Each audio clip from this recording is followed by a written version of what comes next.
Hey guys, so today we have a PTR balance patch. The patch notes will look a little different this time, but that does not mean that this isn't a cool balance patch.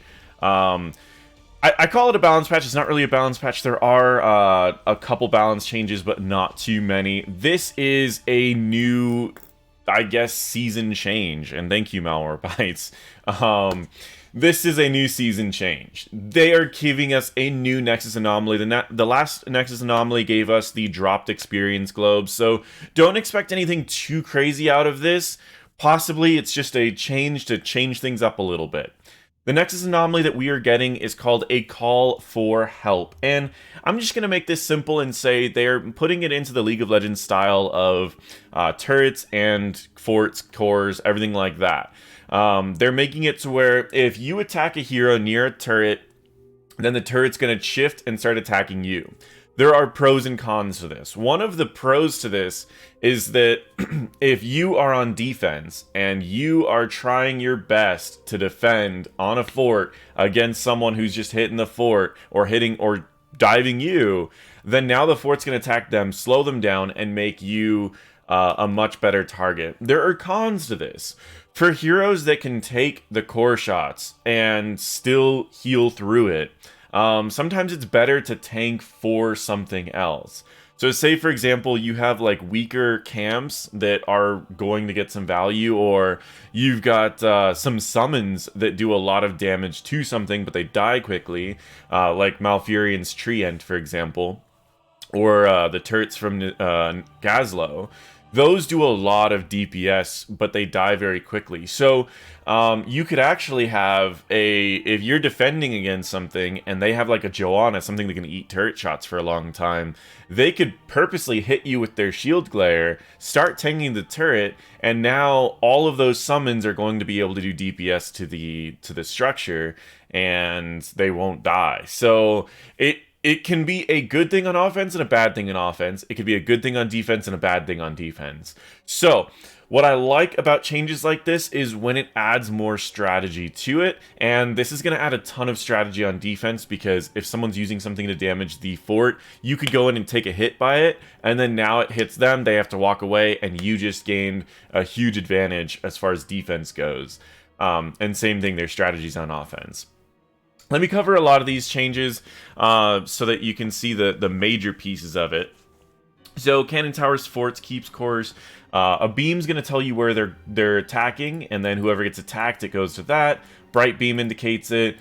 Structures reset targeting when the call for help target becomes invalid. So if the tank goes in, the tank hits an enemy hero, gets targeted, and then when the tank's ready to back off, the tank can, like, let's say Joanna presses her trait and walks away. It resets, and it no longer is firing at a specific hero, and it resets logic when they recover from being disabled, so in case you turn off the structures.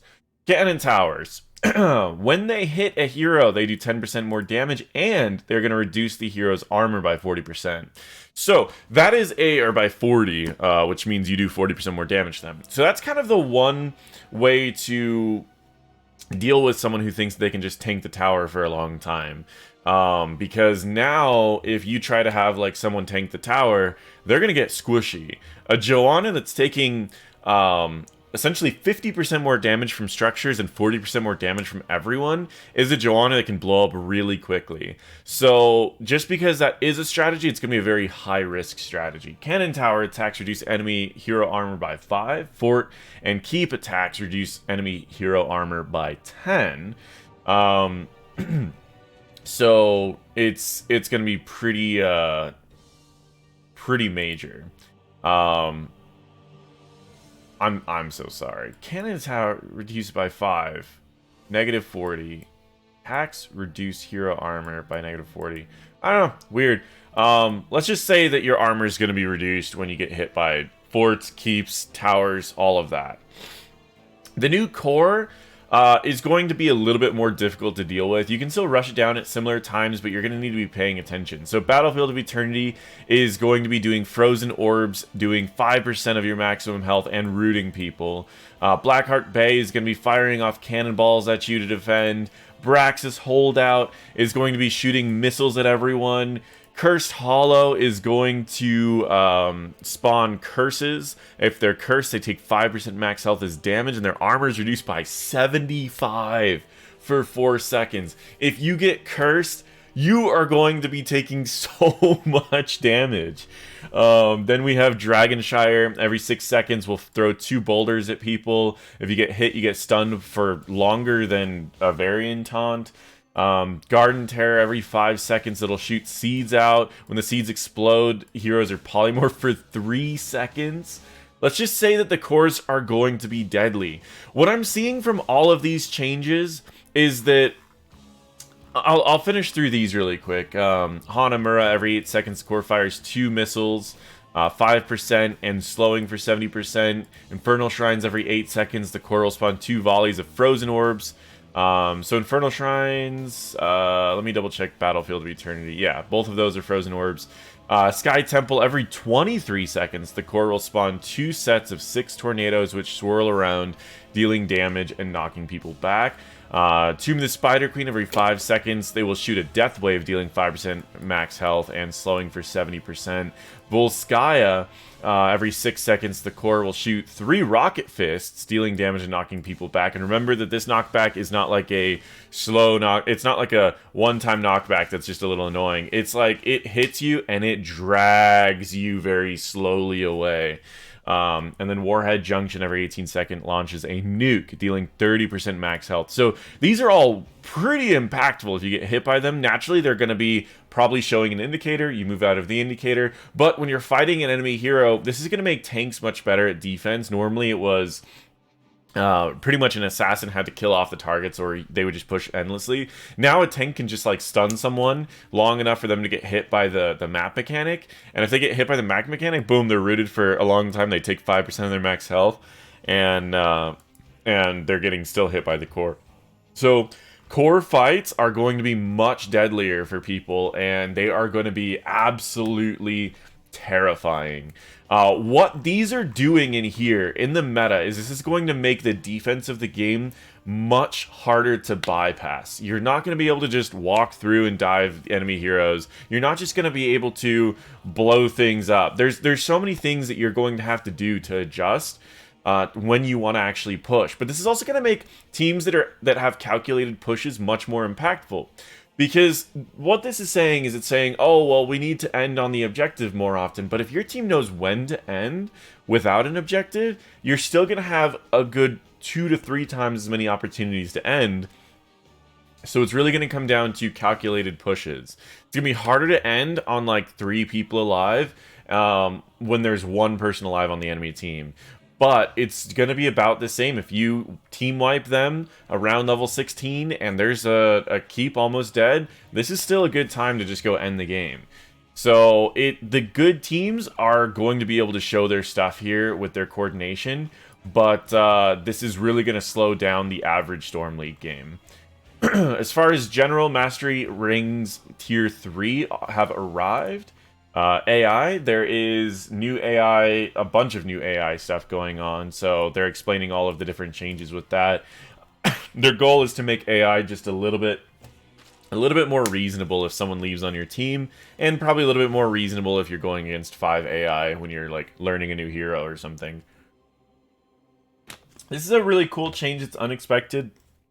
Something that I think was mentioned a while back, but you can now give a link to people which will show a build. So for example, if you do T12312331, what that's going to do is it's going to go to, let me show Lucio really quick. If that build would essentially be T, just explains that it is a build. Then 1 would be party mix, 2 would be off the wall, 3 would be boombox, 1 would be sound barrier, 2 would be heavy casters, 3 would be up to 11, and then we have 1 again, which would be bossa nova, and you would just send that build to someone. Your ability to favorite these builds is going to allow you to save and share builds with people. And it's also going to allow you to have those favorite builds showing on there. So it'll be really, really good to be able to share builds, export them, because you can copy and paste them into chat. So this will likely be one of the new ways that people are going to be sharing builds. We link the build, we explain what it does, and then someone can pull it up in-game and go, okay, I can understand that now. This won't be a replacement for guide websites, because guide websites show the talents and you get to explain why. Like my favorite guide website is Heroes Hearth, because you can explain each individual talent as you pick it, and then you also get to write a big guide on how to play the hero. So I don't think it's going to replace that, but it will be a great way for friends to share builds with each other. And you get to save builds, so that's also nice. So what saving a build should look like, let me go into quick match. Let me click on Tracer, and it should be under loadout is from what I was told. But it doesn't appear to be under loadout, so maybe it's under, oh, here it is. Okay, so it's under talents. So build one, let me not do Tracer, let me do a hero that I actually play a lot more. Let me do a hero that has multiple builds, so this should be pretty good. Alexstrasza, she has multiple builds that you can do. The first would be like the June build. So the June build looks something like this. And the... So that would be the June build. Can I rename it? No. Now I would go into the competitive build, which was... I mean, June build was a competitive build because he used it in competitive games. I'll go into the Q build. Q build... And, where's the, Pacify, Draconic, and Ritual of Life. Now, if I want to share these builds, I can copy this build, and then I can go over here, and I should be able to, paste this build. So there we go. So that kind of explains how the new talent system works. Now, when it's in chat, you can save, you can copy this build, put it in chat, or you can save this build wherever you want. And this is a really cool feature and something that I just wasn't expecting. Anyways, let's get into the further ones. In-game and the end of game, a favorited talent will display as a favorite icon on top of your end of match screen. That's pretty cool. You can switch the build in the middle of game based on your strategy, so you can change where you are. Like, say you have your 3 favorite builds, those are going to be your best ways to do that. And then all changes made in game are saved. Storm League, matchmaking changes for GM and master players. You can now group with your friends. I'm not going to spend too much more time on that. Experience, this actually may reduce smurfing, because I know a lot of people were smurfing just because they didn't want to have to play without their friends. So, I mean, you still won't be able to play with your friends that are lower ranked, but I know a lot of GMs that both made smurfs so they could still play together. Experience. Floating combat text for experience earned from killing blows now has a unique purple color, displays at the position of the killed unit, so that's pretty nice. Experience globes. Pickup radius increased from 1.5 to 1.7. Experience globes that are actively traveling to heroes' attempt will follow more closely. So, just a pretty reasonable option. U.S. region selection, after looking at the North America players' wait times, blah, blah, blah. We are bundling the matchmaking for our U.S. regions together. This will only happen for players if they have good ping on both sides. Our simulations have shown that we can create better games faster this way. If you don't experience this, please let us know. I personally have much better options on Western, but if I get used to Central, I'm perfectly fine. So if they just made all of my games on Central and we just had to accept that fact, then I would just have to accept the fact that I have about 70 to 80 ping, which is fine. I can get used to that. Yes, I'm going to play slightly better on West, but I would rather get games than have slightly better ping. So I'm okay with this, and this just seems like another way to have fast queues in North America. Collection. New bundles. So let's, we won't be able to see the bundles here, but we will be able to see some of the new skins and the new background, which the new background is reminiscent of the old one from the previous version of this. So if we go to skins and we go to, what's the easy way to do this? Alarak, for example, has like these new Astral Nexus Lord one. But we also have the new ones, which I'll pull up as we go through it. So we have Dark Nexus Deathwing. So let's head down to Deathwing and Dark Nexus Deathwing. It is really cool. Being 1800 shards or the 900 gems, it is really, really cool. Worldbreaker is, again, still very similar. I do believe they do have slightly different color schemes. Oh, no, they don't. I thought one was redder than the other one, but no. So that is the new Deathwing skin. They have color variations of this skin, and then we go to the Phoenix. Phoenix should have new skins as well. So if we head down into Phoenix, he has these little Dark Nexus crab skins, which are pretty cool. And remember that some of these have new voices, themed abilities. I'm not going to go into all of those. There is a YouTube channel, Game Over Bros. You can check them out. They always do the try mode on all of these. We don't really have time for that. There is a new Tass skin as well, which is probably going to be worth picking up because of reasons. So the new Tassadar skin has his face with a completely different body. For some people, they're like, this is weird because he's got a different face. But for other people, it's kind of neat because it's almost like you still get Tassadar, but then you get, like, he's upgraded his body. He's, like, given up whatever. So it's, like, given up his body to get a more powerful one, which is neat. And then Gul'dan and Alarak get new versions. There are new mounts, which are just the Dark Nexus beasts. So if we went into mounts... they should be under magical, if nope. Beasts, possibly. Events. Dark Nexus beasts. They are like, I don't know, bears or something. I think they're the bear model that has horns and a big jaw and giant like circle in the middle. So that's pretty cool. And now we're going to get into the Tassar rework, guys. I am going to be doing this one as a separate video later today, so we won't go too much into it. But we do have a later video that will be coming out today for that. Zool is getting some nerfs as far as health, and that's about it. So he's going to be easier to be taken out. His health's pretty much going back to where it was before the rework, but his talents are still going to be essentially the same. I think this is a good change. He was kind of not just a bruiser, but also kind of a tank, and he was just insane. So this is pretty solid. Bug fixes Toy Train mount. They are fixing a lot of these, which is good, because this was really ridiculous, especially this one, and I guess they probably already fixed but yeah, so that means that it can now be used again in competitive games, which is good.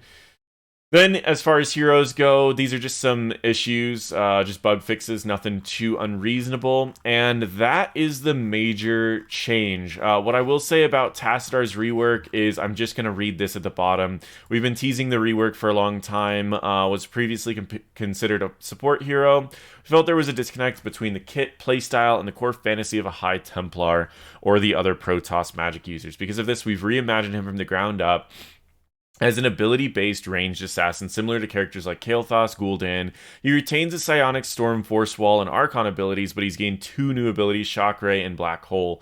His new talent tree has been radically transformed, giving him a slew of more powerful new ways to play. We're very excited to finally get Tassadar into your hands and hope that you enjoy the rework. So they're changing him into a mage. I will do a full video on his talents and abilities, and it should be later today or very early tomorrow, depending on where you live and depending on how long it takes me to come up with a few builds for him and look through all of his abilities. So thank you guys so much for watching this one. I hope you guys enjoy this new patch. As always, PTR patches should be available next Tuesday or Wednesday, depending on the region that you're in.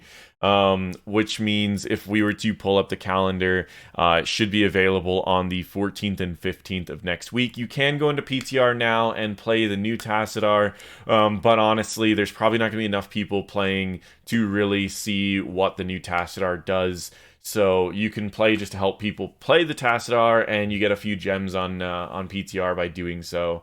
But overall, you'll see him in-game next week. Thank you guys so much for watching, and feel free to check out my other videos. Don't forget to subscribe. Click the little notification thing so you can see when I bring out that Tassadar video. And yeah, random YouTube shoutouts. You get it. Etc., etc. Blah, blah.